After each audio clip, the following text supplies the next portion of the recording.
খামেনির জানাজায় ও শোক র্যালিতে মহাজনসমুদ্র, ট্রাম্পের মৃত্যু কামনা। ইরানের সর্বোচ্চ নেতা আয়াতুল্লাহ আলী খামেনির শেষ বিদায় অনুষ্ঠানকে কেন্দ্র করে রাজধানী তেহরান ইতিহাসের বৃহত্তম মহাজনসমুদ্রে পরিণত হয়েছে। শোকার্ত ও অশ্রুসিক্ত অনুরাগীর উপস্থিতিতে 3 ধাপে 3টি জানাজা হয়েছে। এতে অংশগ্রহণ করেছেন খামেনির 3 পুত্র সহ তার ভাইরাও।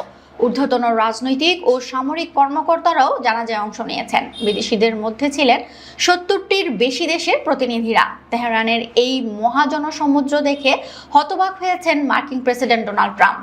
তিনি খামেনিকে ইঙ্গিত করে তার প্রতিক্রিয়া বলেন, আমি ভেবেছিলাম মানুষ তাকে ঘৃণা করে। খামেনির শেষ কৃত্যানুষ্ঠানে ইরানের রাজধানী মহাজনসমুদ্রে পরিণত হয়। মসাল্লা ঘিরে যেসব সড়ক ও পথ রয়েছে সেসবও কানায় কানায় ভরে যায়।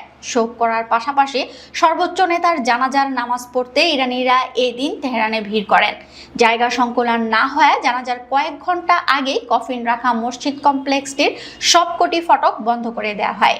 ইরানের সাবেক সর্বোচ্চ ধর্মীয় নেতা আলী খামেনির শোক র্যালি শুরু হয়েছে। এতে অংশ নিতে লাখ লাখ মানুষ রাজধানী তেহরানে সমবেত হয়েছেন। সোমবার সকাল থেকে র্যালিটি শুরু হয়েছে। ইরানের রাষ্ট্রীয় সংবাদ মাধ্যম IRIBর এক প্রতিবেদনে এই তথ্য জানানো হয়েছে। IRIB তাদের অফিসিয়াল টেলিগ্রাম পোস্টে জানিয়েছেন, রাজধানী তেহরানে খামেনির জানাজা ও শোক র্যালিতে আধুনিক ইতিহাসের অন্যতম বৃহত্তম জনসমাগম হয়েছে। সকাল থেকেই তেহরানের রাস্তায় শোকার্ত মানুষের ঢল নেমেছে।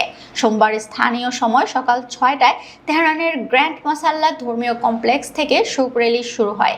এই কমপ্লেক্সে সর্বসাধারণের শ্রদ্ধা জানানোর জন্য খামেনির মরদেহ 2 দিন রাখা হয়েছিল। তেহরানে হচ্ছে প্রধান শোকযাত্রা। বৃহস্পতিবার ইরানের মাশহাদ শহরে আরেকটি শোভাযাত্রার পর হযরত ইমাম রেজার মাজারের দাফন করা হবে আয়াতুল্লাহ আলী খামেনিকে। 4 নগরীতে হবে বিদায় অনুষ্ঠান। কোম নগরীর আনুষ্ঠানিকতা শেষে বুধবার লাশ বিমানে করে প্রতিবেশী দেশ ইরাকে নিয়ে যাওয়া হবে।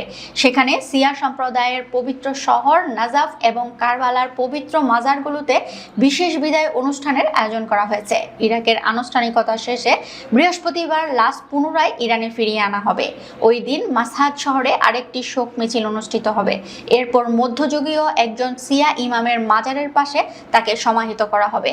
আসন্ন দিনগুলোতে এই শোক মিছিলে লাখ লাখ মানুষের সমাগম করার পরিকল্পনা রয়েছে কর্তৃপক্ষের।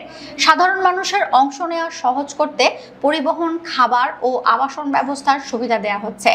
অনুষ্ঠানকে কেন্দ্র করে নিরাপত্তা ব্যবস্থা অত্যন্ত জোরদার করা হয়েছে। তেহরান সহ অন্যান্য শহরের আকাশ সীমায় সাময়িকভাবে বিমান চলাচলে নিষেধাজ্ঞা আরোপ করা হয়েছে। একই সঙ্গে এই পরিস্থিতিতে মার্কিন রাষ্ট্র বা ইসরায়েল যদি পুনরায় কোনো হামলা চালায় তবে তার তীব্র জবাব দেওয়া হবে বলে হুঁশিয়ারি দেওয়া হয়েছে। ইরানের সর্বোচ্চ নেতা আয়াতুল্লাহ আলী খামেনির শেষ বিদায়ে ইরানিদের কাঁদতে দেখে তীব্র বিস্ময় প্রকাশ করেছেন মার্কিন প্রেসিডেন্ট ডোনাল্ড ট্রাম্প।